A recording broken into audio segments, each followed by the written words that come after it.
What's up, YouTube? It's Dual Factory once again with another deck profile. This time it will be Nekroz. A couple quick announcements though. Start doing this at the beginning of every videos, but for those who ask about what the extra deck sleeves are I use, they are KMC oversleeves. Like I said in the last video, you can get them from some local card shops. Mine I got from the Hidden Lair in Mount Zion, Illinois. If you're anywhere near them, go check them out. They're a pretty cool game store. Second, if you guys don't like watching the videos, but you just want to see the actual deck list, kind of help with your own deck building, kind of like I like to do, I understand completely. In the description of the video, there will be a list of all the cards I play. That being said, today I'm bringing you guys a Nekroz deck profile. I just picked this up from the last regional I went to, like I told you in the last couple of videos. Also, I thought now would be a good time to show it, especially with all the hype with Bo Tang, who topped 8 a regional with Nekroz, so I figured it'd be the best time to get the most views out of him and whatnot. So, that being said, on to the deck profile. To start off, we play 3 copies of Nekroz Of Valkyrus. This is your best one. He's level 8, he's a 2900 body, he gets you deeper into the deck. He runs over Construct if this was 2015, but it isn't, so I mean, it does everything the deck needs, and the fact that it's 29 bodies huge. We only play one Brio because we can only play one, but he searches any Nekroz card out of your deck. And then, what some people have been doing, I'm going to go ahead and test this out, is I'm playing 2 copies of Trish.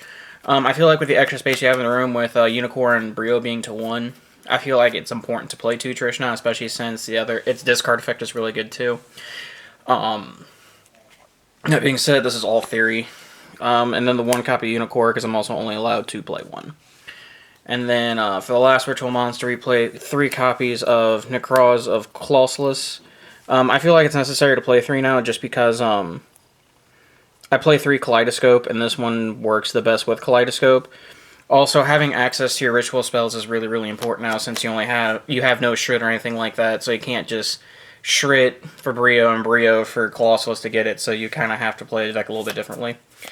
And that's it for the ritual cards, and then the only other 2 non-Nekroz ritual monsters to play is 1 Sorc and 1 Dance Princess. The Sorc allows you to search for a Nekroz spellcaster, so adding Valk and Unicorn in your hand is really important, and Dance Princess lets you get your banished stuff back, so that's why I feel like it's important to play at least 1 copy of those. I was playing around with Exa, but I've cut them from the deck since. However, I don't know, I go back and forth. If I end up playing this deck a lot more, because I'm going to play it at locals, because that's what I picked it up for. If it goes through a lot of changes, I'll bring you an updated profile, but that's what we're playing for now.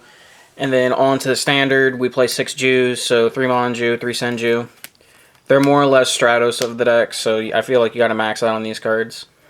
What a lot of people do that I've seen that I like, give me 1 second here, let me straighten out the cards a little bit.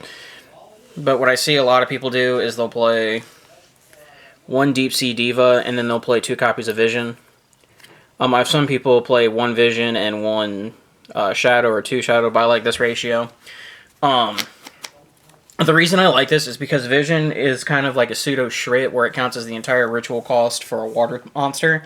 However, you don't have the benefit of searching a warrior Nekroz that you did with Shrit, but it kind of gives you a happy medium in between the 2.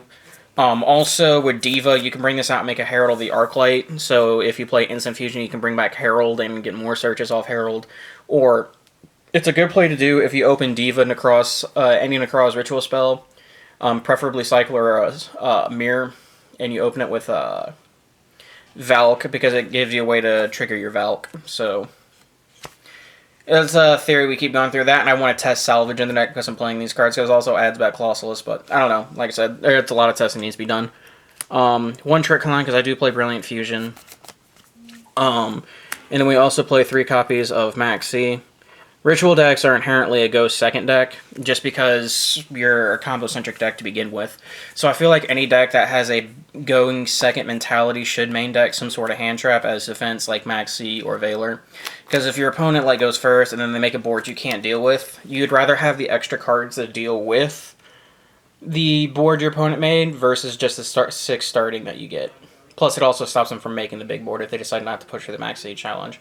So, for going second strategies, I feel like decks like these have to play Maxx. And then the one really bad card in Garnet for Brilliant Fusion. And that's it for the monsters. On to the spells. We're playing 3 copies of Kaleidoscope. I feel like this one just became that much more important, especially with the banning of all the, or limiting and limitations and the bans done to this deck. So I feel like this is the most important one. 2 Nekroz Mirror, this is standard. Banishing from your graveyard to ritual summon is really big too, because it kind of mitigates the cost. And then I'm still playing 2 copies of Nekroz Cycle. I see a lot of people go down to 3-2-1, but I'm playing 2 because I'm playing the Visions. And what made Nekroz Cycle really good was Shrike could bring back any from the graveyard. So I went, go ahead and play the 2. The 1 Preparation of Rites, because I'm only allowed to play 1. And then we also play 3 copies of Brilliant Fusion. I feel like this card's very good in this deck. Granted, if you draw the Garnet, you're going to have a hard time, but I think the effect of Brilliant Fusion is powerful enough to warrant playing it in this deck, and be able to summon 2 Jews in a turn is really, really good. To go in tandem with that, I play 2 copies of Instant Fusion for Norden, and then the 1 Upstart Goblin to make it a 39 card deck because you're comboing off. And that is the main deck. It is 40. On to the extra deck. As you saw in the beginning of the video, I do have 1 copy of Thousands I Restrict. It's another card to bring off Instant Fusion. I would be playing 2 Herald of the Arclight, however, I cannot find my second copy, which is really upsetting. But instead, we're going to go ahead and test out Thousands I Restrict and build. So 1 of that, 1 Norden, instant rank 4s are good, and then the 1 Gem-Knight Seraphinite. You have real easy access to Emerald in this deck, so you can shuffle it back. As I was saying earlier, the 1 copy of Herald of the Arclight, I would want to play 2 since I'm playing the Deep Sea Diva, but for now 1 is fine.